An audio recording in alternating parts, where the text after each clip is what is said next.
বাবাহারা ছোট্ট ছেলেটা বড় হয়েছে ওর চাচা উইলিয়ামের কাছে। উইলিয়াম ওকে বাবার অভাব মোটেও বুঝতে দেননি। ছোট্ট সেই শিশুটি এখন সদ্য কৈশোর উত্তীর্ণ এক তরুণ, চিত্রকলার তুখোড় ছাত্র। যৌবন কত সুন্দর হতে পারে তা ওকে না দেখলে বোঝার উপায় নেই। আশ্চর্য রকমের সুদর্শন হওয়ার পাশাপাশি ওর আছে আরও বেশ কয়েকটি গুণ: বাকপটু, বেপরোয়া এবং তারুণ্যের ক্ষেত্রে যা মানানসই, সংশয়বাদী। সেই সঙ্গে প্রাণোচ্ছল, সদা কৌতূহলী এবং দুর্দান্ত এক পড়ুয়াও। এবং এরকম অবস্থায় সচরাচর যা ঘটে তাই ঘটল। পতঙ্গ যেমন আগুনে ঝাঁপ দেয়, তেমনি ওর সৌন্দর্যের লেলিহান আগুনে নিজেকে আহুতি দিল মেয়েটি। ভালোবাসল ওকে। বিনিময়ে ছেলেটিও হলফ করে বলল সে ওকে ভালোবাসে। মেয়েটি আর কেউ নয়, স্বয়ং উইলিয়াম দুহিতা গার্ট্রুড। ছেলেটির বয়স যখন সবে 18, বিখ্যাত এক চিত্রকরের কাছে শিক্ষানবিশি শেষ করে ফিরেছে, তখন থেকেই ওদের মন দেওয়া নেওয়া শুরু। গার্ট্রুড এই প্রেমের কথা ওর বাবাকে জানতে দেয়নি, কারণ একমাত্র মেয়েকে ধনী ঘরের কোনো ছেলের সাথে বিয়ে দেওয়ার ইচ্ছে তার। কিন্তু এদিকে মেয়ে যে ওর কাজিনকে ছাড়া অন্য কোনো পুরুষের কথা কল্পনা করতেও অক্ষম। শহরতলির সবচেয়ে রোম্যান্টিক জায়গাগুলোতে চলত ওদের অভিসার, আর বেড়াবার জন্য ওরা বেছে নিয়েছিল সুন্দর সব ঝলমলে রোদ ওঠা সকাল, স্নিগ্ধ গোধূলি এবং জ্যোৎস্না ফেনিল শুক্লা যামিনী, যখন প্রকৃতির সৌন্দর্য ফুটত সবচেয়ে মনোহর হয়ে। যুগল মনের আনন্দে সেই সময়গুলো ছিল আরও রঙিন, আরও মধুর। একদিন সূর্য ডুবু, আকাশে দৃশ্যমান এক ফালি চাঁদ। দিন ও রাতের এই রকম সন্ধিক্ষণে প্রেমাকুল এক মুহূর্তে পাশাপাশি দাঁড়িয়ে ওরা বাগদানের কাজটা সেরে নিল। গার্ট্রুডের সরু চিকন আঙুলে উঠল বাগদানের আংটি। আংটিটার মালিক ছিল গার্ট্রুডের প্রেমিকের মা। সর্পাকৃতির ওই আংটিটা দেখতে বেশ অদ্ভুত। একটি সোনালি সাপ কুণ্ডলি পাকিয়ে আছে, লেজের ডগাটি পুড়ে রেখেছে নিজ মুখের ভিতর।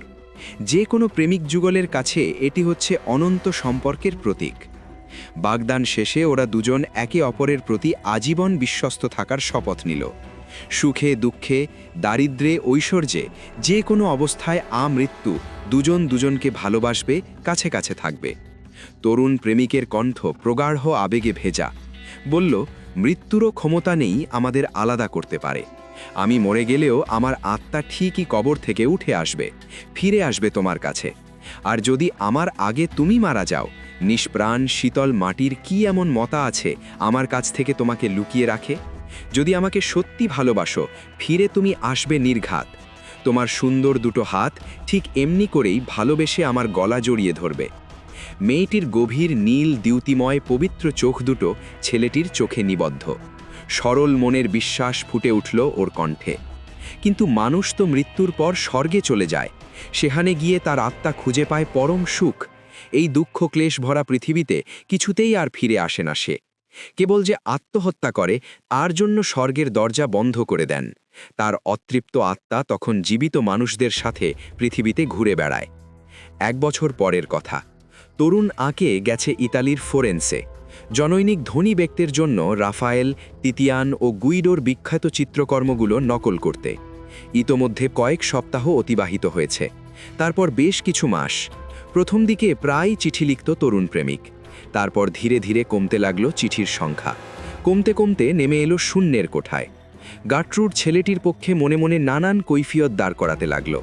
হয়তো কোনো সমস্যায় পড়েছে তিন, হয়তো কাজের ভীষণ চাপ, তাই চিঠি লিখতে পারছে না, কিংবা নিশ্চয়ই চিঠি লিখেছে কিন্তু ওর হাতে এসে পৌঁছচ্ছে না।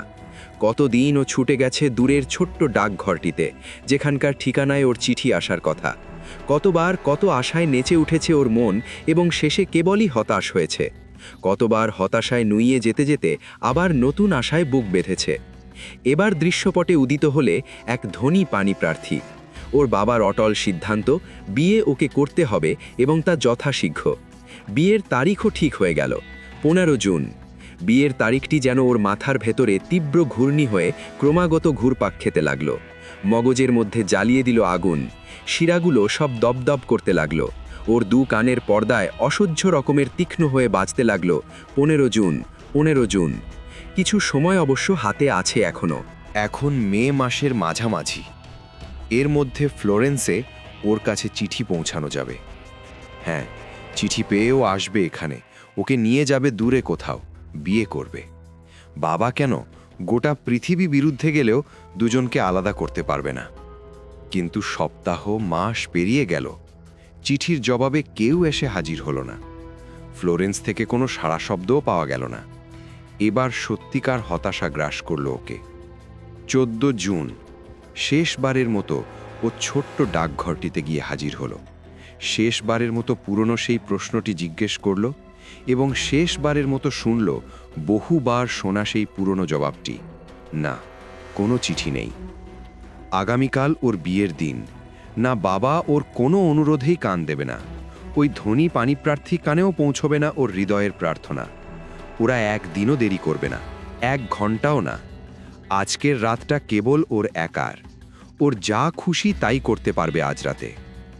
বাড়ির পথে আর এগোলো না গার্ট্রুড। নগরীর তুলনামূলক অল্প ব্যস্ত সড়কগুলো দিয়ে ও চলে এলো শহর থেকে দূরে একটা নির্জন সেতুর ওপর। এই সেই জায়গা যেখানে সূর্যাস্তের সময় ওরা দুজন প্রায়ই এসে দাঁড়াতো, তাকিয়ে দেখত গোধূলির ফিকে লাল আভা নদীর বুকে এসে পড়েছে, তারপর ধীরে ধীরে মিলিয়ে গেছে। ফ্লোরেন্স থেকে ফিরে এসেছে ছেলেটি।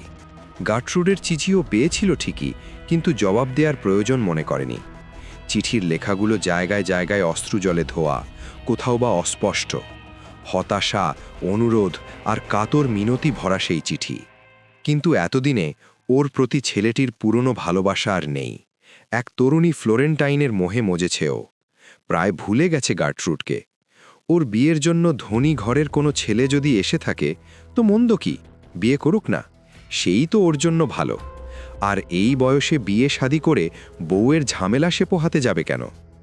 গার্ট্রুডের সাথে সাক্ষাতের ব্যাপারে কিছুটা বিলম্ব করার সিদ্ধান্ত নিল।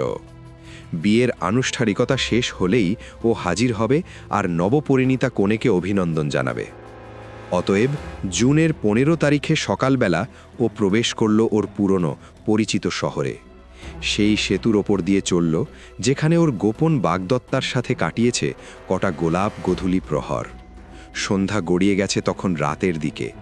আকাশে একটি দুটি করে জ্বলে উঠেছে অনেক তারার প্রদীপ, আর নিঃশব্দ রাতের বুকে মৃদু তরঙ্গ তুলেছে যুগল হৃদয়ের গুঞ্জন।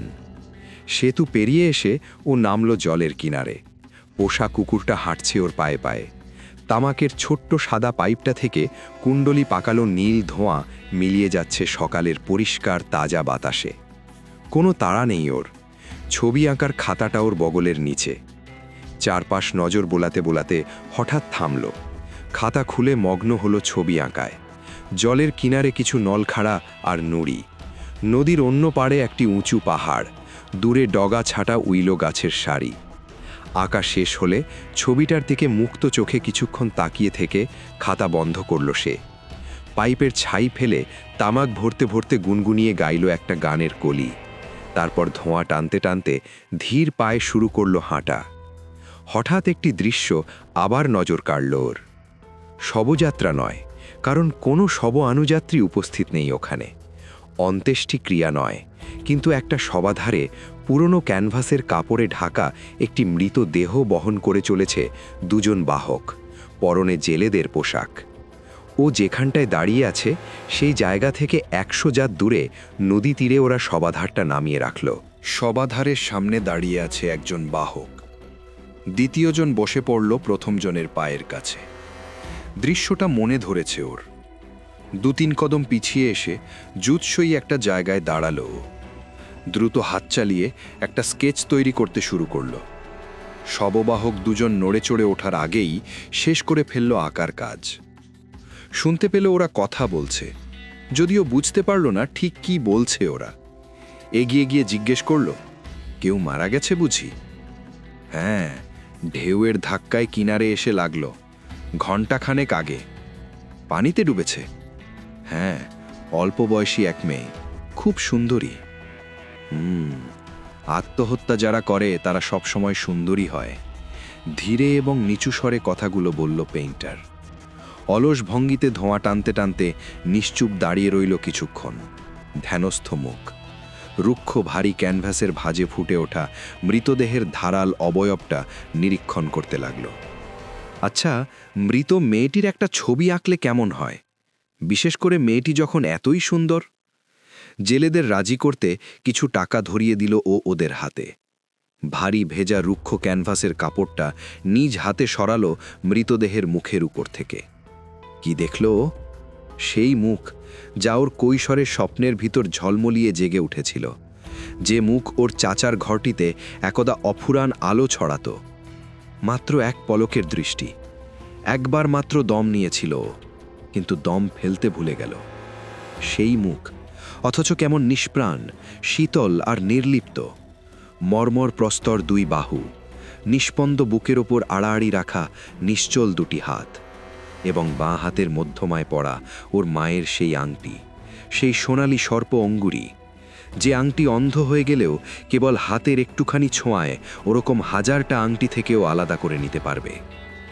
অভিশপ্ত শহরের স্মৃতি থেকে, এই ভয়ানক নদীর তীরভূমি থেকে, তীব্র মনস্তাপ থেকে, দূরে কোথাও, বহু দূরে।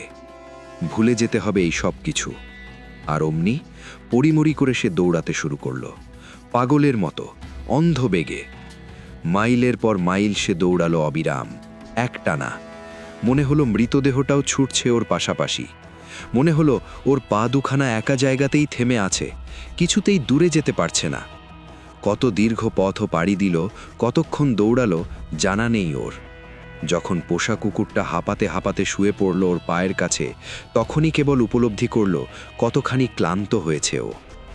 বিশ্রাম নেবার জন্য ও বসে পড়ল নদীর কিনারে। চারপাশের জমিন যেন চক্রাকারে ঘুরছে চোখের সামনে। সকালবেলায় আঁকা ক্যানভাস ঢাকা সবাধার ও দু জেলের ছবিটা যেন গোধূলির আবছায়ার ভিতর দপদপিয়ে জ্বলে উঠতে লাগল। দীর্ঘক্ষণও বসে থাকল রাস্তার পাশে, অলস ভঙ্গিতে খেলা করে চলল পোষা কুকুরটার সঙ্গে। মাটির ওপর কনুয়ে ভর দিয়ে শুয়ে রইল, ছুটিতে ভ্রমণরত কোনো ফুরফুরে মেজাজের ছাত্রের মতো। আর এসবের মধ্যেই সকালবেলার সেই দৃশ্যটা ওর উত্তপ্ত মগজের স্নায়ুগুলোতে আগুনের হলকা ছড়াতে লাগল।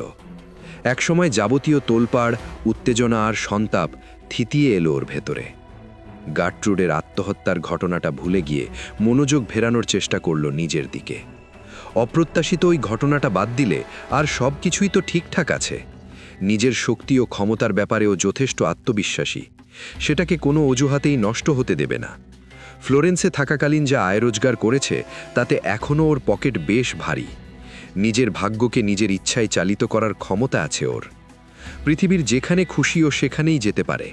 রাস্তার পাশে বসে যখন সকালবেলার সেই দৃশ্যটি থেকে মনের ভাবনাগুলোকে অন্যদিকে ফেরানোর চেষ্টা করছিল, চাইছিল ভেজা ক্যানভাসে ঢাকা শবদেহের ছবিটিকে মন থেকে মুছে ফেলতে, ভাবছিল কি করবে এখন, কোথায় যাবে, তখন হঠাৎ একটা জায়গার কথা মনে পড়ল ওর।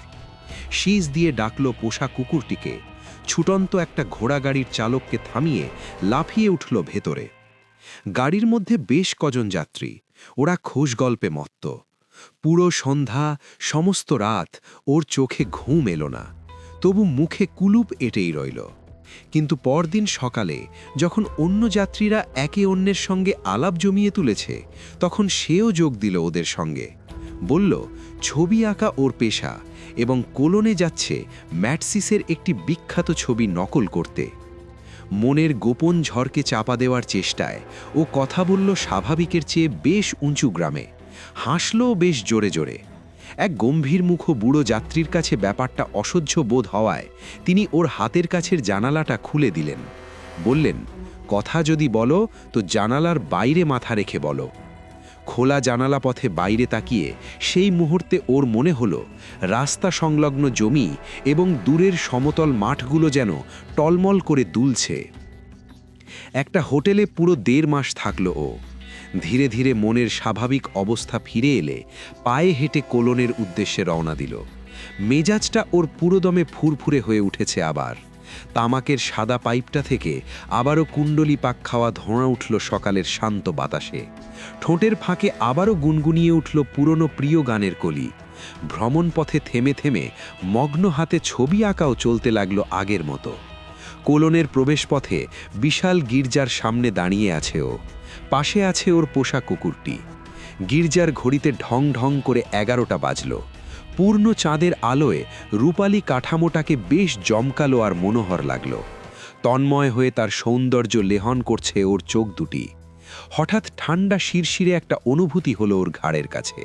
তারপরই মনে হলো কে যেন শীতল দুটি হাতে ওর গ্রীবা জড়িয়ে ধরেছে। দ্রুত পাক খেয়ে পেছনে ঘুরল ও। কেউ নেই।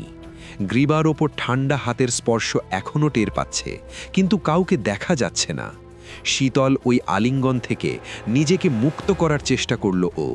গ্রীবার ওপর চেপে বসা ঠান্ডা হাতগুলোকে দু হাতের মুঠোয় ধরে হাঁচকা টানে আলগা করতে চাইল, কিন্তু পারল না। চিকন ধারালো ঠান্ডা আঙুলগুলো লাগছে ওর হাতে। মধ্যমায় মায়ের সেই আংটি, সেই সর্প অঙ্গুরি।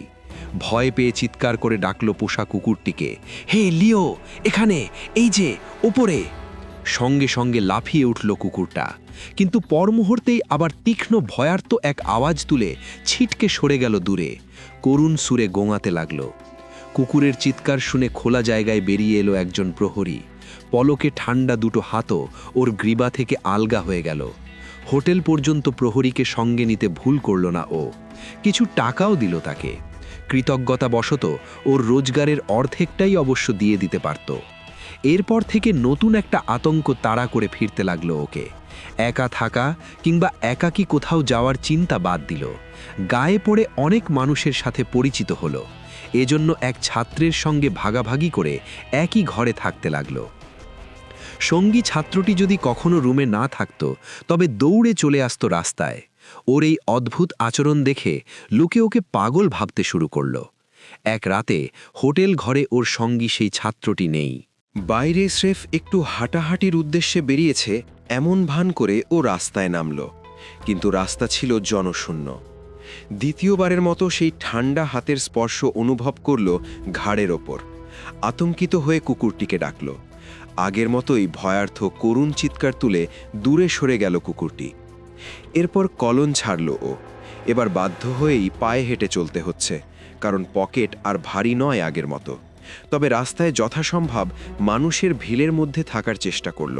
ভয় একা হলেই সেই হাত দুটো ওকে জড়িয়ে ধরবে, এবং রাত কাটাতে লাগলো হোটেলের রান্নাঘরে আগুনের পাশে। গার্ট্রুডের মৃত্যুর পর বেশ কম মাস পেরিয়ে গেছে। টাকা পয়সা যা ছিল সবই প্রায় শেষ এখন। আতঙ্ক দুশ্চিন্তায় ভেঙে পড়েছে স্বাস্থ্য, কারণ কখনো একা হলেই ঘাড়ের ওপর সেই ঠান্ডা হাতের স্পর্শ অনুভব করে। অবিরাম ভয়ের তাড়নায় চেহারাটা হয়ে গেছে হতশ্রী।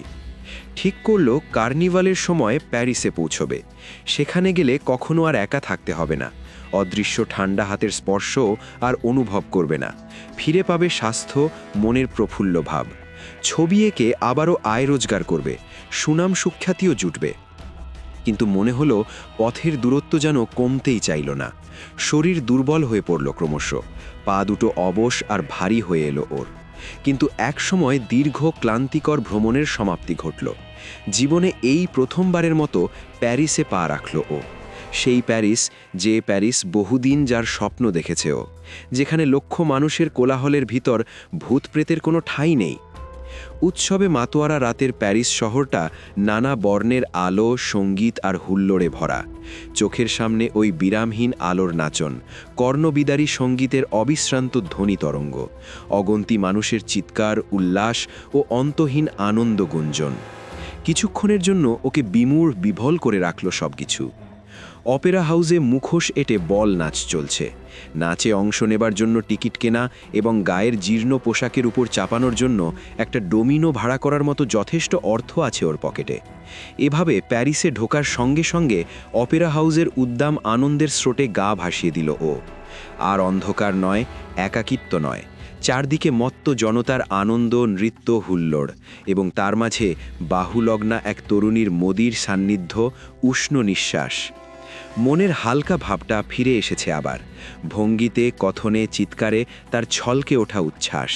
ও শুনতে পেল চারপাশের লোকেরা কোনো এক পানমত্ত ছাত্রের বেসামাল আচরণ নিয়ে কথাবার্তা বলছে, কিন্তু আঙুল তুলে ওকেই দেখাচ্ছে দেখি। অথচ গতকাল দুপুর থেকেই ও দু ঠোঁট ভেজায়নি। কণ্ঠটা ওর ভারী আর কর্কশ, উচ্চারণগুলো কেমন অস্পষ্ট। তবু বন্য আনন্দের জোয়ারে নেচে চলেছে। ছলকে উঠছে আনন্দ, হৃদয়ের সেই পুরনো তারল্য। নৃত্যসঙ্গী তরুণীটি ওর মাতলামির সাথে তাল মেলাতে পারছে না। ক্লান্ত হয়ে পড়েছে এবং ওর কাঁধের ওপর মেয়েটির 2 হাত সীসার চেয়েও ভারী ঠেকছে। নৃত্যের যুগলেরা সব বিদায় নিয়েছে। ঝাড়বাতির সব আলো নিভে যাচ্ছে একে একে। মঞ্চের সাজসজ্জাগুলো অস্পষ্ট আলোয় কেমন ফ্যাকাশে আর ঝাপসা, যেন না দিন না রাতের আবহা। নিভন্ত বাতিগুলোর ক্ষীণ আলোয় নতুন দিনের ঠান্ডা ধূসর আভা আধখোলা শাটারের ফাঁক গলে প্রবেশ করছে ভিতরে, এবং সেই আলোয় সেই স্বচ্ছ নয়না তরুণীটি চারদিকে বিষণ্ণতার ছায়া ফেলে মিলিয়ে যাচ্ছে ধীরে ধীরে, তার চোখের উজ্জ্বল্য তেজ হারিয়ে কেমন বিবর্ণ ও নিষ্প্রভ। তরুণীটির মুখের দিকে তাকিয়ে ও দেখল কেমন ধবধবে সাদা সেই মুখ, যেন ম্লান আলোয় ভরাট এক বৃত্ত। এখন সেই মুখটাও উধাও।